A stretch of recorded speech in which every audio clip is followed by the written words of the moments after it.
Hey guys, welcome to this continuation of my series, Homeschooling Without a Curriculum. My kids are in grade 5 and grade 8. My big kids are anyway.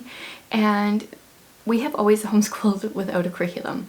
And I have done a series like this before years ago when they were younger, where I've just broken down each subject, shared a bunch of our favorite resources in that subject, and shared how I teach my kids without using a curriculum. And so I wanted to redo this series because they're older now, there's different resources, new resources, etc. I have an intro video for this year for this series, and I have so far done how I teach English without a curriculum. Today we're on to history. If you have a subject you would like to see next, let me know in the comments. I'm not really going in any particular order. I just felt like sharing history today. So I have a stack of resources here, like I usually do, and I will just share them, how I use it to teach history. So history is in our loop schedule for this year. I have a video sharing all about our loop schedule. Like most things, we've adjusted it, tweaked it a little bit as we've gone. I've added a few things, moved a few things around, but that will give you a general idea of how we're using our loop schedule and how a lot of our subjects are fitting into our day. Between our loop schedule, I feel like we're a little bit Charlotte Mason-y and a little bit unschooly, so we're a little mix of two fairly different methods, but it works for us. On a very side note, this year I am recording our homeschool reverse planning digitally. So I have a free downloadable reverse planner that you can use to track your learning for the year, but I decided I was going to use Notion to do it. So I created a video on a different channel of mine where I share a lot of side hustle and money-making ideas for busy people, stay-at-home moms, etc. And I shared a look into my Notion, and in that video I shared how I'm tracking our homeschool, all our information for homeschool this year, and the reverse planning and all that. So I think you guys might be interested in that. I will leave that video linked below as well as above, so if you want to watch that, you can. On to history. This year we are using this DK Smithsonian history book as a bit of our spine.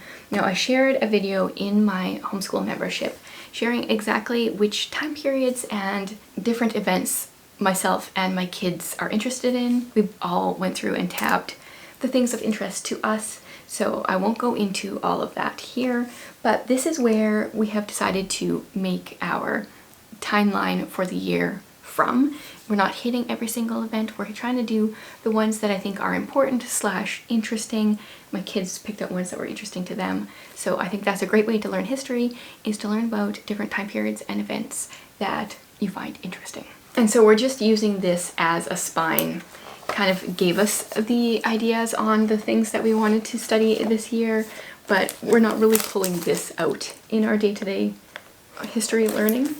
But this was a really good resource, at least for figuring out exactly what we wanted to learn this year. And I mean, if you know me at all, you know that I like to read, and so I'd say that is probably the biggest way that we learn history in our homeschool, is through reading books, especially historical fiction books, because they're written like a story and they're easy to digest. And so I pulled out two from my shelf. Like if we were gonna be here while I shared a list of historical fiction books, we'd be here forever. But I do have a resource on my site that has some great historical fiction books broken up by time period, so I'll leave that linked below as well. But a favorite of mine is A Night Divided by Jennifer E. Nielsen. She actually has quite a few historical fiction books that are really good. This is my personal favorite. My daughter and I disagree on that one, but I love it. This is about the Berlin Wall going up. And one we read earlier this year is The Lost Year. This is about the Ukrainian famine in 1930, and we all loved it. It made us all laugh, but also choked us all up and kind of had us in tears at the same time. Very good books. But yes, I have a list with a lot more books in a blog post, and then those in my membership have access to even more details on the books. So we'll stop there. I know I have a short sharing a few historical fiction books. Actually, these two might be on there. I could just do a video for a very long time sharing all the good middle grade ones. but I won't today. I guess before I get into all the other books that I have here, I also should say that we watch quite a bit of YouTube. This morning we actually watched a video from Weird History. I've never watched this channel before to my knowledge, and we watched a video all about the Terracotta Army because that was the time period / event that we were studying today, and it was really good. So we've only watched one video. I can't say if all the videos there are good or not, but that one was really good, so I'm gonna dive more into that. Another good one is Horrible Histories. There is a great, and by great I mean like tacky and cringy, but like hilarious and gets in your head and therefore is educational kind of great, video about King Henry VIII and his wives. Oh man, it cracks me up. It's so cringy, but like so good. And they have a bunch more horrible histories, resources, information, songs, videos. Like, that's a really good one. I actually think we have a Horrible Histories book, but I didn't grab that one.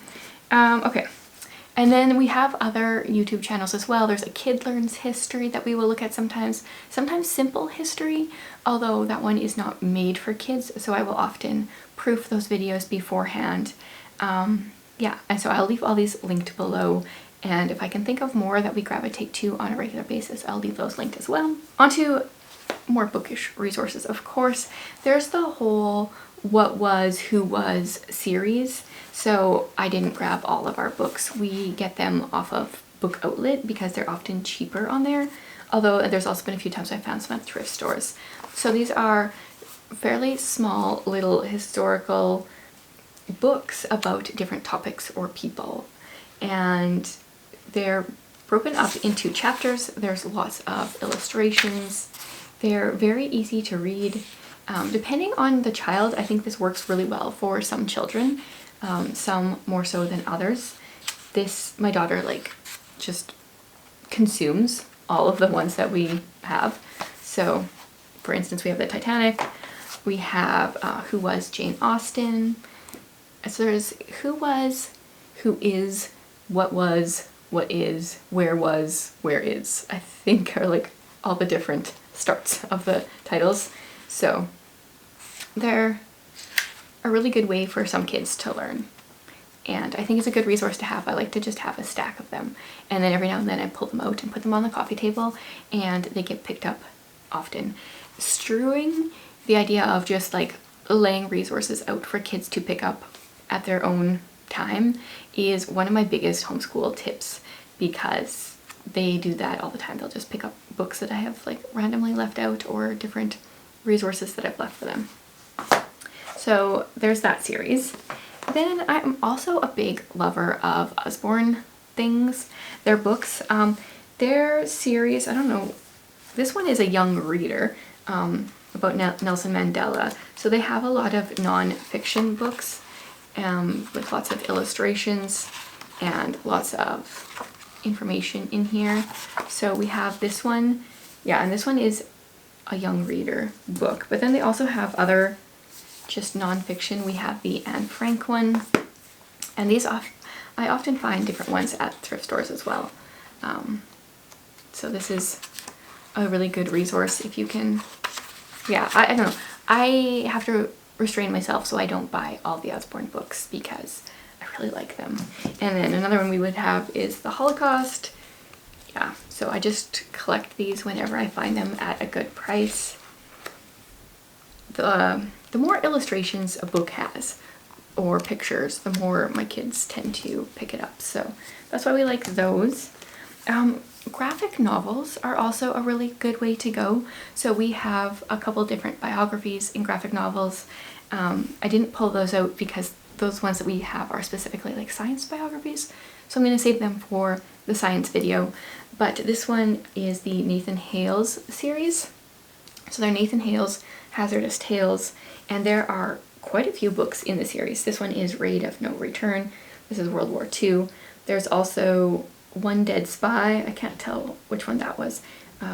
Big Bad Ironclad, Donner Party, Treaties, Trenches, Mud and Blood. That one's World War I. The Underground Abductor, Alamo, All Stars. So these are graphic novels that tell about the different event, and especially boys, but I mean girls too, but especially I find boys understand graphic novels more, or they're more drawn to them because there's more illustrations, less words, and so I like to have some of these around as well. Oh, here, isn't this, I think this one's a horrible history.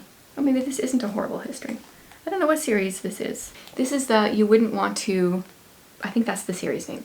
You Wouldn't Want to Be a Slave in Ancient Greece, A Life You'd Rather Not Have. And they have a number of different books in the series. They're funny but informative. They tell about different areas of history where there were terrible things. And the illustrations I find are really eye-catching for kids. So even though this one's about back-breaking household chores, the illustrations themselves catch their eye, and so then they start reading the words next to it. We often get these books from the library. I found a few from thrifting.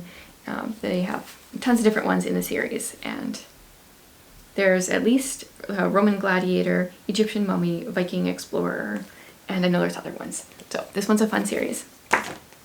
Oh, another Usborne book that I have. This one is a really old edition I found at the thrift store. Who Were the Romans? And it just has a bunch of different questions and answers them. Did the Roman children go to school? What were the schools like? What did they write on? What were the theaters like? What were the plays about? Once again, just lots of illustrations and short bursts of text to give some good information. So I like that one. And then the last resource I have is also an Usborne one. This one is a sticker book. We used to have, it was called a picture book. This is, oh no, this one's the picture book. We also used to have the sticker book, but they were the same thing. So this is just the information of the kings and queens. These ones start with early English kings in 1871, I think is the earliest one. We've got Scottish kings. Yeah, and it just keeps going.